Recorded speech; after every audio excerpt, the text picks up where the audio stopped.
Hello everyone, welcome to Crux of Law. आज हम अपने लिमिटेशन एक्ट के कुछ टॉप 25 क्वेश्चंस को डिस्कस करने वाले हैं जो आपके सभी अपकमिंग जुडिशरी एग्जाम्स के लिए बहुत ही इंपॉर्टेंट रहने वाले हैं। क्वेश्चन 1 को डिस्कस करते हैं। Limitation act 1963 bars option D remedy. So the correct answer is remedy. Question 2. Whether a counterclaim by a defendant is pending suit is governed by the law of limitation. So the correct answer is no. It is not governed by the law of limitation. Questions 3 को discuss करते हैं. Plaint file by the next day after the period of limitation will not be barred by the time. So the correct answer is option C. If the court was closed for half an hour on the last day of limitation. इसके लिए आप section 4 के explanation को ज़रूर read करें. Question 4 को discuss करते हैं. Select the correct of the following. इसमें से करेक्ट आपको बताना है. करेक्ट आंसर है आपका option C. No suit shall be admitted after the prescribed period of limitation. यहाँ पर सेक्शन 5 को आप रेफर करें, वहाँ पर अपील और एप्लीकेशन को एडमिट की बात की गई है. अगर आप कंडोलेशन ऑफ डिले का रीज़न दे देते हैं बट वहाँ पर सूट को एडमिट नहीं किया जाता है. Question 5. Time requisite under section 12 clause 2 of limitation means option C actual time taken. So the correct answer is option C. Question 6 को डिस्कस करते हैं.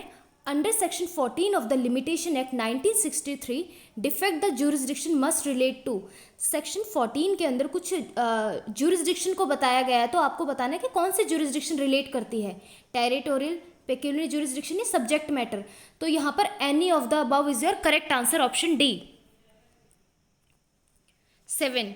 Section 14 of the limitation act 1963 can be invoked for the exclusion of time. आपने order 23 को पढ़ा होगा, वहाँ पर आप सूट विड्रॉल कर लेते हैं. अगर कोई भी टेक्निकल या फॉर्मल जो भी टाइम आपका वेस्ट हुआ है, वहाँ पर वो टाइम को जो है एक्सक्लूजन मिल जाएगा. So the correct answer is option A. Question 8.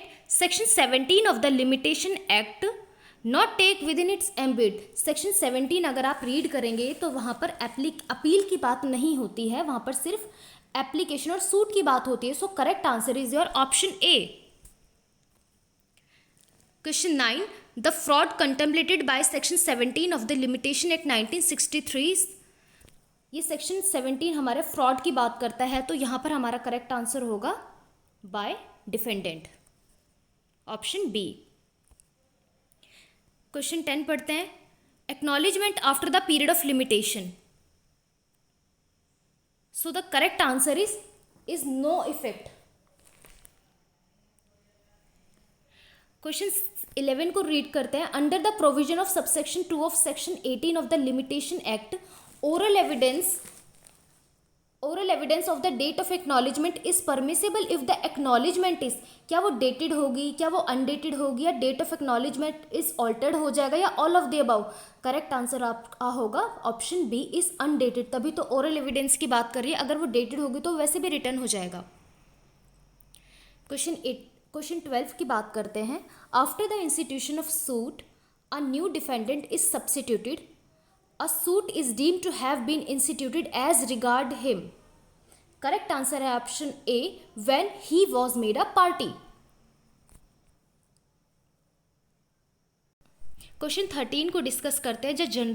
The general rule is that the law of limitation only bars the remedy but doesn't extinguish the right itself. The exception to this rule contained in. आपने सभी ने पढ़ा होगा कि section 27 इसका exception है इस rule का. So the correct answer is option B.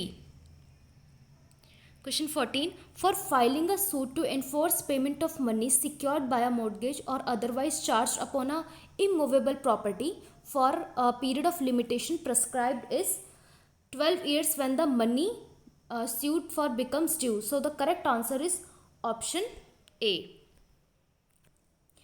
Question 15 को डिस्कस करते हैं. The operation of limitation act 1963 उसका नेचर कैसा है, उसका रेट्रोस्पेक्टिव नेचर है या प्रोस्पेक्टिव नेचर है. तो the correct answer is option D, both A and B.